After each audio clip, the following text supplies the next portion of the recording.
어떤 만남은 정말 우연처럼 시작됩니다. 길 위에 쓰러진 고양이 한 마리가 두 사람의 인생을 바꾸게 될 줄은 그 누구도 몰랐죠. 오늘은 그 이야기를 들려드리려고 합니다. 그날은 평범한 수요일 오후였습니다. 출근길에 늘 지나던 골목, 늘 보던 풍경, 그 익숙한 길 한편에 사람들은 그냥 지나쳤습니다. 누군가는 휴대폰을 보며 걸어갔고 누군가는 이어폰을 낀 채 빠른 걸음으로 지나갔습니다. 그 길 가장자리에 털이 거칠게 엉킨 고양이 한 마리가 쓰러져 있었습니다. 숨을 쉬는지조차 불분명했습니다. 그리고 그 곁에는 두 마리의 작은 새끼 고양이들이 어미를 감싸듯 웅크리고 있었습니다. 새끼들은 울고 있었습니다. 작고 가늘게 끊임없이 어미의 배에 코를 묶고 앞발로 가만히 건드려 보기도 하고 다시 울었습니다. 마치 깨우려는 것처럼, 제발 일어나달라고 말하는 것처럼. 하지만 어미 고양이는 꿈쩍도 하지 않았습니다. 그렇게 시간이 흘렀습니다. 몇 시간이었을지 아니면 그보다 더 오래였을지 아무도 모릅니다. 새끼들은 떠나지 않았습니다. 배가 고파도 목이 말라도 그 자리를 지켰습니다. 그때 한 사람이 멈춰 섰습니다. 처음엔 그냥 지나치려 했습니다. 일고양이는 흔했고 쓰러진 동물을 본 것도 처음은 아니었으니까요. 하지만 발걸음이 떨어지지 않았습니다. 새끼들의 울음소리가 계속 귓가에 맴돌았습니다. 그 사람은 다시 돌아왔습니다. 가까이 다가가 보니 어미 고양이는 여전히 미동도 없었습니다. 눈을 감고 있었지만 완전히 죽은 것 같지는 않았습니다. 가슴이 아주 미세하게, 아주 느리게 오르내리는 것 같았습니다. 새끼들은 사람이 다가오자 겁을 먹고 뒤로 물러났습니다. 하지만 멀리 도망가지는 않았습니다. 고작 몇 걸음 떨어진 곳에서 다시 울며 어미를 바라보았습니다. 그 사람은 주변 편의점에서 생수를 사왔습니다. 손가락에 물을 적셔 어미 고양이의 입 근처에 가져다 댔습니다. 반응이 없었습니다. 다시 한번 조심스럽게 입술을 적셔주었습니다. 그리고 심폐소생술을 시도했습니다. 사람에게 하는 것처럼은 아니었지만 작은 가심을 손바닥으로 천천히 리듬 있게 눌러주었습니다. 한 번, 두 번, 세 번. 숨이 돌아오기를 바라며 몇 분이 지났을까요? 어미 고양이의 눈꺼풀이 아주 살짝 떨렸습니다. 착각일 수도 있었습니다. 하지만 그 사람은 멈추지 않았습니다. 계속 가슴을 눌러주고 물을 조금씩 먹이려 애썼습니다. 그 사이 휴대폰으로 동물보호센터에 전화를 걸었습니다. 상황을 설명하고 위치를 알려주고 구조를 요청했습니다. 센터 직원은 곧 출동하겠다고 했습니다. 하지만 시간이 걸릴 거라고도 했습니다. 그 사람은 기다렸습니다. 새끼들은 여전히 멀찌감치 떨어져 있었습니다. 경계하면서도 계속 어미를 향해 울었습니다. 사람이 자리를 비우면 다시 어미 곁으로 달려갔습니다. 그리고 사람이 돌아오면 또 물러났습니다. 그런 모습이 반복되는 동안 그 사람은 생각했습니다. 이 작은 생명들은 왜 떠나지 않는 걸까? 본능적으로 도망가야 할 상황인데 왜 계속 이 자리를 지키는 걸까? 답은 알 수 없었습니다. 다만 그 모습이 마음 한구석을 계속 건드렸습니다. 30분쯤 지났을 때 구조대가 도착했습니다. 동물보호센터 직원 2명이 캐리어와 응급처치 도구를 들고 내렸습니다. 어미 고양이를 조심스럽게 들어올려 캐리어에 넣었습니다. 새끼들도 함께 잡으려 했지만 겁을 먹은 새끼들은 좀처럼 잡히지 않았습니다. 결국 먹이를 이용해 유인한 끝에 두 마리 모두 캐리어에 들어갔습니다. 새끼들은 캐리어 안에서도 어미 곁에 바짝 붙어 있었습니다. 차가 출발하기 전 직원 중 한 명이 말했습니다. 보통은 새끼들이 어미가 죽으면 흩어지거든요. 근데 이 애들은 계속 곁을 지켰네요. 신기하네. 그 말을 들은 사람은 고개를 끄덕였습니다. 그리고 구조대 차량이 멀어지는 모습을 한참 바라보았습니다. 센터에서 어미 고양이는 응급치료를 받았습니다. 탈수와 영양실조, 그리고 교통사고로 인한 내상이 있었습니다. 수일간 링거를 맞으며 회복치료를 받았고 다행히 일주일 뒤에는 스스로 일어나 걸을 수 있게 되었습니다. 새끼들은 건강했습니다. 겁이 많았지만 밥은 잘 먹었고 서로 붙어서 잤습니다. 센터 직원들은 이 가족에게 임시 이름을 붙여주었습니다. 어미는 봄이, 새끼 중 조금 큰 녀석은 해, 작은 녀석은 달. 봄이는 점점 기운을 되찾았습니다. 그리고 새끼들과 다시 함께 지낼 수 있게 되었습니다. 센터의 좁은 방 안에서 세 마리는 다시 붙어서 지냈습니다. 그러나 현실은 냉정했습니다. 입양 공고가 올라갔습니다.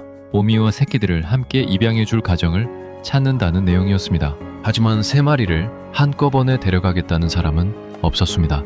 결국 따로 입양이 진행되었습니다. 보미는 먼저 입양되었습니다. 조용한 집, 나이 든 부부가 데려갔습니다. 센터 직원은 보미가 떠난 뒤 새끼들이 어미를 찾으며 울 거라고 예상했습니다. 하지만 의외였습니다.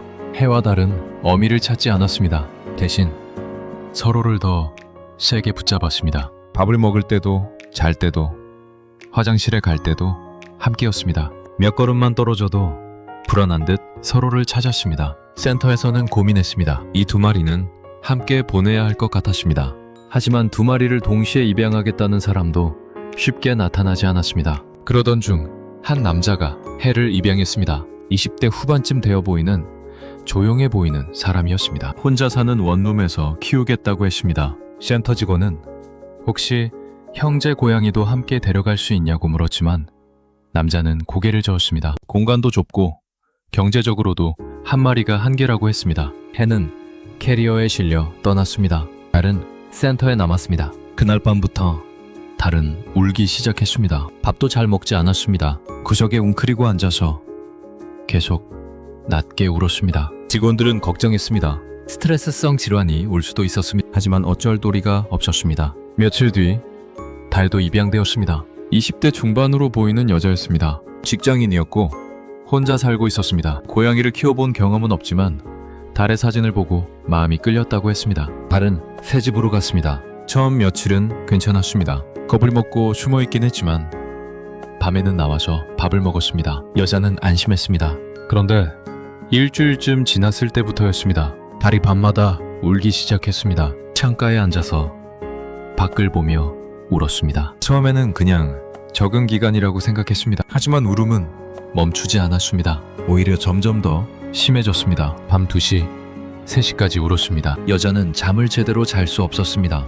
달을 안아주고 쓰다듬어주고 간식을 주어도 소용없었습니다. 창문을 닫아도 불을 켜도 마찬가지였습니다. 무언가 찾고 있는 것 같았습니다. 여자는 센터에 전화를 걸었습니다. 상황을 설명했습니다. 직원은 잠시 생각하더니 혹시 형제 고양이 때문일 수도 있다고 말했습니다. 이 고양이 원래 형제랑 아주 붙어 지냈거든요.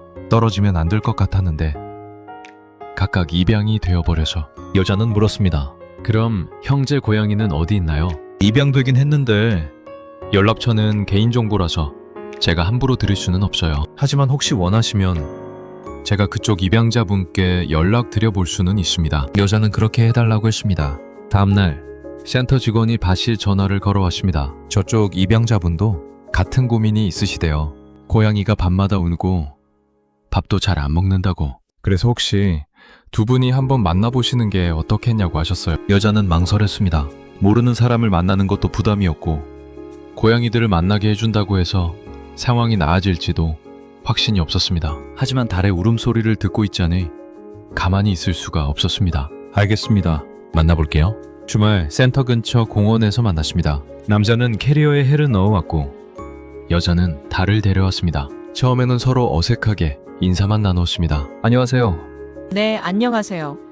캐리어를 땅에 내려놓았습니다. 문을 열었습니다. 처음엔 2 고양이 모두 나오지 않았습니다. 낯선 곳이었고 낯선 사람이 있었으니까요. 하지만 조금 지나자 해가 먼저 조심스럽게 밖으로 나왔습니다. 그리고 달도 나왔습니다. 2 고양이는 서로를 보았습니다. 잠시 멈춰 섰습니다. 그리고 동시에 달려갔습니다. 서로에게 코를 비비고 냄새를 맡고 몸을 부비며 울었습니다. 이번엔 슬픈 울음이 아니었습니다. 반가움과 안도가 섞인 소리였습니다. 남자와 여자는 그 모습을 말없이 지켜보았습니다. 정말 형제였나 보네요. 여자가 중얼거렸습니다. 남자도 고개를 끄덕였습니다. 1시간쯤 함께 있다가 다시 각자의 집으로 돌아갔습니다. 헤어지는 순간 2 고양이는 다시 울었습니다. 캐리어 안에서 발버둥 치듯 울었습니다. 그날 밤 달은 또 울었습니다. 여자는 잠을 이루지 못하고 생각했습니다. 다음 주에도 만나야 할 것 같았습니다. 그렇게 일주일에 한 번 같은 공원에서 만났습니다. 처음엔 어색했던 2 사람도 점점 대화를 나누게 되었습니다. 요즘 밥은 잘 먹나요? 네, 조금 나아진 것 같아요. 그쪽은요? 저희도요. 그래도 아직 밤에 가끔 울긴 해요. 고양이 이야기를 하다가 자연스럽게 다른 이야기도 나누었습니다. 사는 곳, 직장, 취미, 평범한 대화였습니다. 일주일에 한 번이 열흘에 한 번으로 바뀌었습니다. 그러다 어느 날 남자가 말했습니다. 혹시 시간 되시면 커피 한잔 하실래요?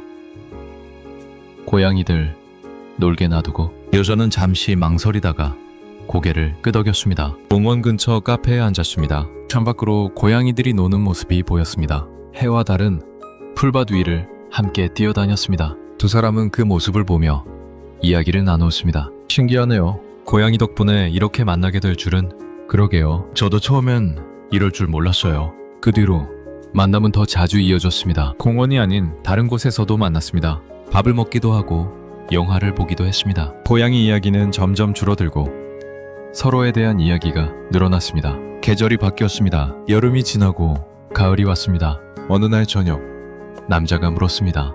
우리 사귀는 거 맞죠? 여자는 웃었습니다. 지금 확인하는 거예요? 아니, 그냥 확실하게 하고 싶어서. 네, 맞아요. 겨울이 왔습니다. 두 사람은 자주 만났고 고양이들도 자주 만났습니다. 달은 이제 밤에 울지 않았습니다. 해도 예전처럼 불안해하지 않았습니다. 봄이 오고 남자가 말했습니다. 우리 이제 같이 살까? 여자는 놀란 표정으로 남자를 보았습니다. 진심이에요? 네.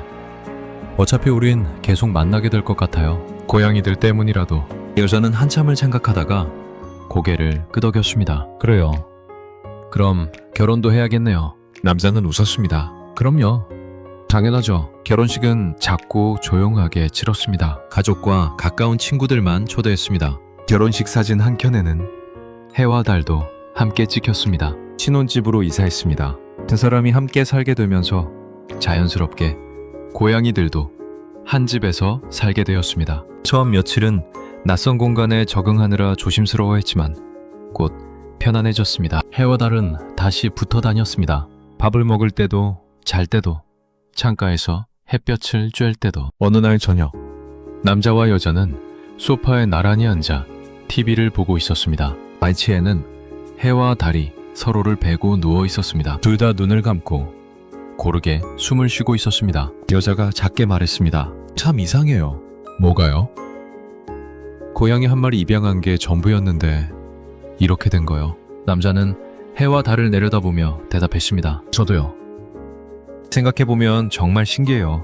두 사람은 웃었습니다. 그리고 다시 TV를 보았습니다. 조용한 밤이었습니다. 창밖으로는 달빛이 들어왔고 고양이들의 잠든 숨소리가 작게 들렸습니다. 그날 길 위에서 쓰러져 있던 고양이들은 누군가의 인생까지 바꾸게 될 줄은 아무도 알지 못했습니다. 때로는 한 걸음 멈춰 서는 것만으로도 누군가의 세상이 달라지기도 합니다. 길 위에 쓰러진 작은 생명을 그냥 지나치지 않았던 그 선택이 결국 이 모든 이야기를 만들었습니다.